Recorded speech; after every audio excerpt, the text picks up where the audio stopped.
Yeah, and I remember you mentioning Plato's allegory of the cave. I'm not too familiar with it. What does it have to do with ignorance?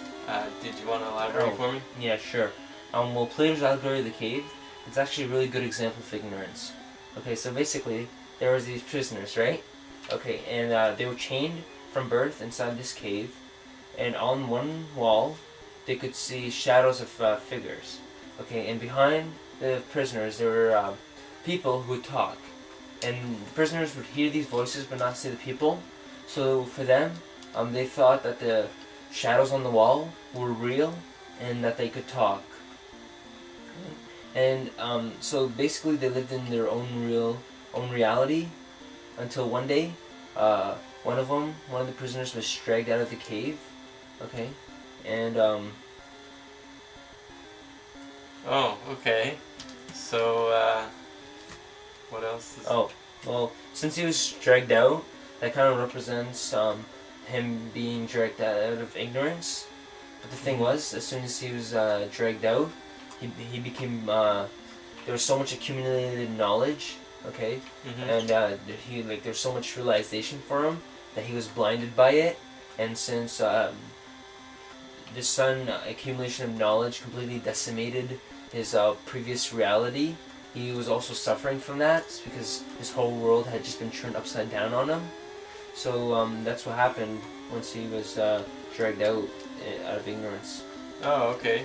So, are you kind of saying that it was better when he was ignorant? Yeah. Because, in a way, he was better off lacking knowledge from the outside world, because his very little amount of information that he had kept him secure and kind of was sufficient to him. You know what? Actually, yeah, I agree with that.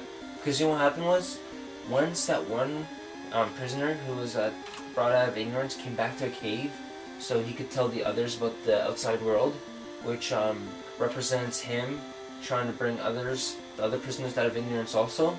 They were really angry with him, okay, and they also even tried to kill him, but that's because for them, he was impeding on their sense of security. Oh wow. Because, yeah, that's what basically for them, their reality brought them security. Okay, just like how when he left it, he suddenly was suffering and hurt and blinded. That's why, for basically, ignorance for them was a good thing. Because they kept safe from the outside world, basically. And they could live in their own little peaceful world, even though technically shouldn't have existed. Yeah, they were kind of right out of it. Yeah. But I guess it could have been nice. Yeah, see? In a way. That was a pretty good example of why there's the disadvantage of knowing and an advantage of being ignorant, or an example of it anyways. Yeah, sounds good. Well, I'll let you get back to your game. Please. Pokeball! Yeah, are we actually playing while we were doing that? Maybe. So Andrew, why are we made ignorant? Well, Sand, it makes sense when looking at life in general. If you think of it, the fact that we can't gain knowledge constantly, it gives our lives as humans purpose.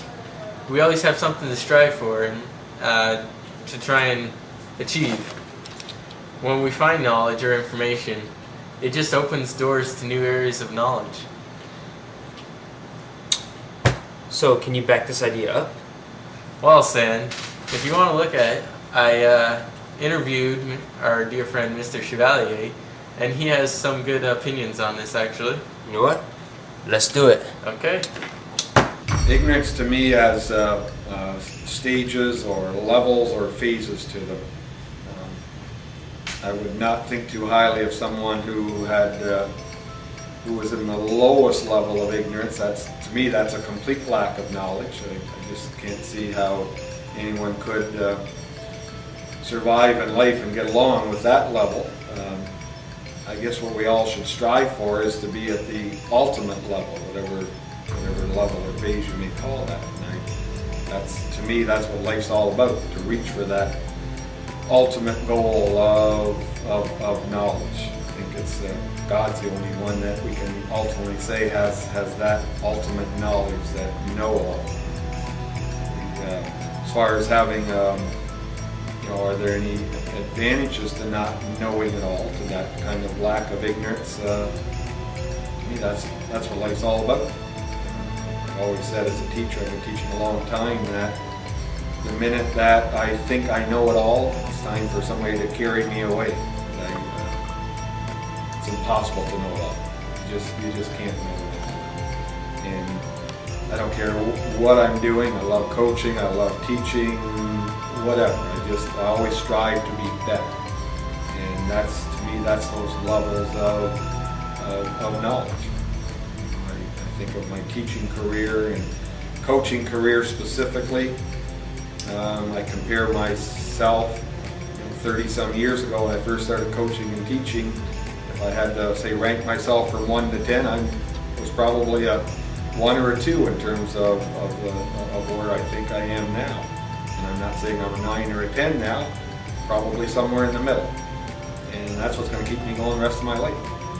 Whether in my retirement years, whatever I do, I'll always strive to help eliminate that ignorance in my life. Well, there's such a thing as useless information. That's true. Useless knowledge. I don't. When you ask me about ignorance and knowledge, I suppose I sift between the two of them. Stuff that's useful and stuff to me that's useless can be entertaining. Well, I think we all need those parts too.